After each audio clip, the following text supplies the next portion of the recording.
आज आपण बनवणार आहोत मिश्र डाळींचा डोसा। त्याच्यासाठी मी इथे घेतला 1 कप तांदूळ। त्यात आपण टाकणार आहोत 2 टेबलस्पून चण्याची डाळ, 2 टेबलस्पून मसूर डाळ, 2 टेबलस्पून तुरीची डाळ, 2 टेबलस्पून सालवाली उडदाची डाळ, 2 टेबलस्पून सालवाली मूग डाळ, 1 चमचा जिरं त्याच्यामध्ये ओतून घ्यायचं आहे। त्यात आपण टाकणार आहोत 4 सुक्या मिरच्या। पाणी टाकून स्वच्छ धुवून घ्यायचं आहे। स्वच्छ धुतल्यानंतर त्याच्यामध्ये भरपूर पाणी टाकून 5 तास भिजवून घ्यायचं आहे। 5 तास झालेले आहेत। डाळ छान भिजलेली आहे। आता आपण मिक्सरच्या भांड्यामध्ये काढून घेणार आहोत। पाणी गाळून घ्यायचं आहे। लागेल तेवढंच पाणी त्याच्यामध्ये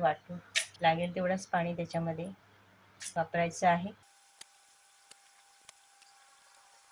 आता ही आपण बारीक वाटून घेणार आहोत। वाटलेली डाळ एका भांड्यामध्ये काढून घ्यायची आहे।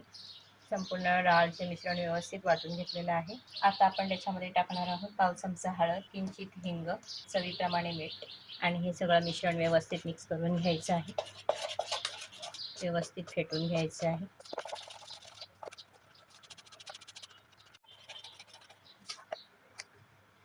आता हे आपण 10 मिनिटांसाठी साईडला ठेवूया। आपण बनवणार आहोत चटणी। त्याच्यासाठी मी इथे घेतले अर्धा कप भाजलेले शेंगदाणे, 4 ते 5 लाल मिरच्या, 2 लसूणच्या पाकळ्या, 1 इंचाचं आलं आणि टाकणार आहोत अर्धा कप दही, चवीप्रमाणे मीठ वाटून घेणार आहोत। चटणी बनवून तयार आहे। तुम्हाला हवं असल्यास तर तुम्ही फोडणी टाकू शकता। गॅसवरती मी तडका पॅन ठेवले, छान गरम झालंय। त्याच्यामध्ये टाकायचं अर्धा चमचा तेल, पाव चमचा जिरं, अगदी किंचित हिंग, 4-5 कढीपत्ता। गॅस बंद करायची आहे।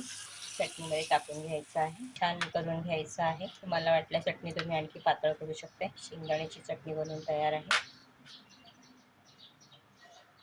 10 ते 15 मिनिटं झालेली आहे। मिश्रण छान बनवून तयार आहे। तुम्हाला जर हे मिश्रण घट्ट वाटलं तर थोडंसं पाणी ऍड करा किंवा योग्य ती कन्सिस्टन्सी करून डोसे बनवून घ्या। मी अशा पद्धतीने बनवून घेतलेला आहे।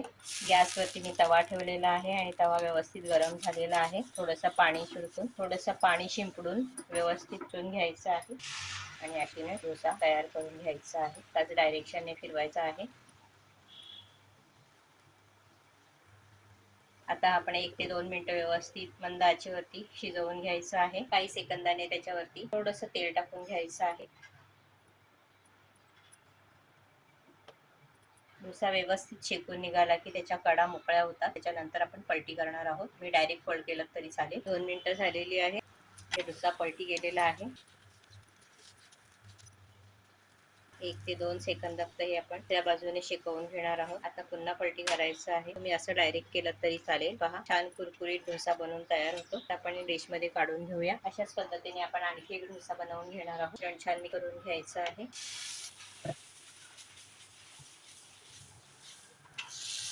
काही सेकंद डोसा व्यवस्थित एका साईडने शेकल्यानंतर त्याच्यावरती तेल टाकून घ्यायचं आहे। दुसऱ्या बाजूने सुद्धा डोसा छान कुरकुरीत होतो। हे तुम्ही पाहू शकता कडा व्यवस्थित तळल्या गेलेले आहेत। अशा पद्धतीने हे डाळीचे डोसे बनवून तयार आहेत। हे तुम्ही तुमच्या आवडत्या चटणी सोबत किंवा दह्यासोबत खाऊ शकता।